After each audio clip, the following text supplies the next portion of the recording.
Okay, children, now moving towards the last topic of this chapter, chapter 11. We have reached till law of conservation of energy. Now we will talk about rate of doing work. Basically, any work we perform, okay? Suppose there are two persons. Name of one person is say F, the other person is D. So if they are doing any work, suppose F work finishes the work in 2 hours and D finishes the work in say 4 hours.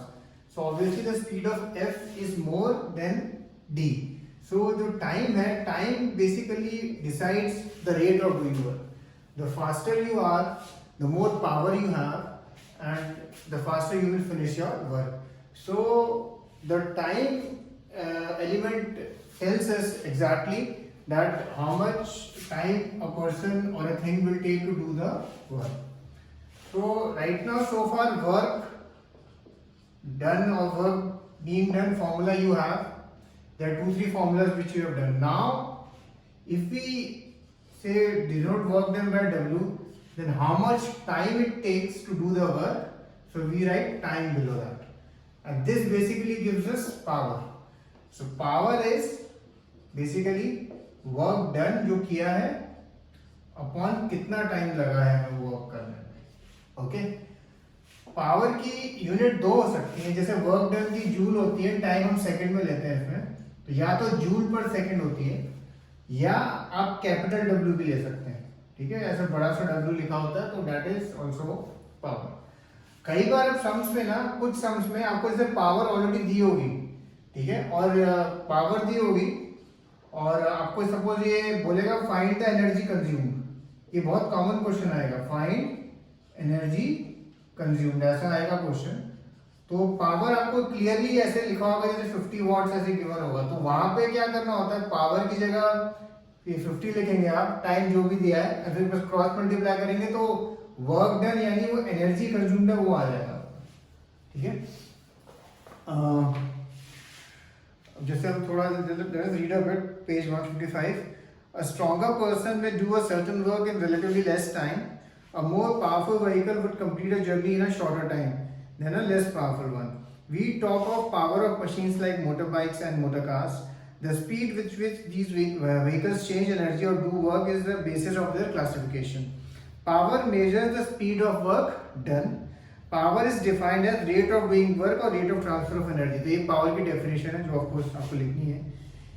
And now we will see the derivation of the formula जो बहुत छोटा है.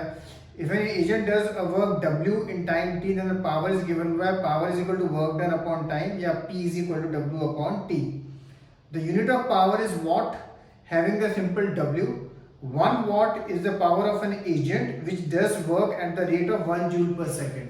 तो ये 1 watt की definition भी दी है उसने आपको. अच्छा, अब एक चीज और है, जैसे सपोज किसी हाउस होल्ड में एक मंथ में कितनी एनर्जी यूज होती है. So we can write it in kilowatt. जैसे आप यहाँ नीचे देख सकते हैं 1 किलोवाट इज 1000 watts. तो इजी रहता है लिखने में, nothing else. Okay, so of course कभी किसी क्वेश्चन में दिया होगा 3 किलोवाट्स, तो आप उसको कैसे यूज करेंगे, 3000 watts. ओके, अब इनका सम्स में कैसे यूज होगा हम देखते हैं इस फॉर्मूले का. क्वेश्चन है, 2 girls each of weight 400 Newton climb a rope of 8 meter height. One girl A is A and second is B. उनका नाम A और B है, अजीब सा नाम है but whatever. A takes 20 seconds and B takes 50 seconds. Find power of each girl. Now before doing the sum, obviously अगर आप एक चीज देखें, A को 20 सेकंड लगता है और B को 50 सेकंड्स लगता है, तो obviously किसकी पावर ज्यादा, गर्ल A की पावर ज्यादा, बिकॉज़ वो 20 सेकंड्स में कर रही है. The reason I'm just telling you this, कई बार ऐसे if you're getting the answer and if you then you should by logic also you should know कि अगर आपकी suppose B की ज्यादा आ रही है, so you must understand कि आपने कहीं कुछ कैलकुलेशन में मिस्टेक करी है. So that's why I'm telling you this. Anyway, अब सबसे पहली बात है, जैसे हमने पावर लिखा है तो ऑब्वियसली फॉर्मूला है वर्क डन अपॉन टाइम. ठीक है, वर्क डन के हमने 3 फॉर्मूले देखे हैं, F इंटू एस, mgh, या जो काइनेटिक एनर्जी वाला फॉर्मूला है. ऑब्वियसली आपको यहाँ पे जब हाइट दिख गई तो हमारे पास ये फॉर्मूले हैं बेसिकली, ये दोनों फॉर्मूले सेम ही है फॉर्मूले, तो आप दोनों में से कोई भी आप एक यूज कर सकते हैं।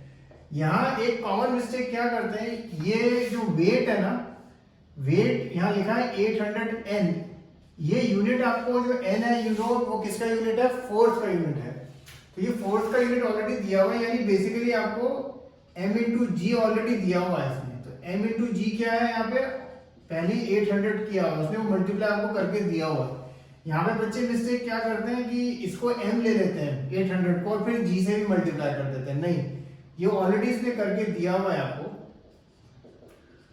तो 800, हाइट कितना है 8, और टाइम ये सपोज हम a का निकाल रहे हैं, pa लिख दिया मैंने, फिर 20।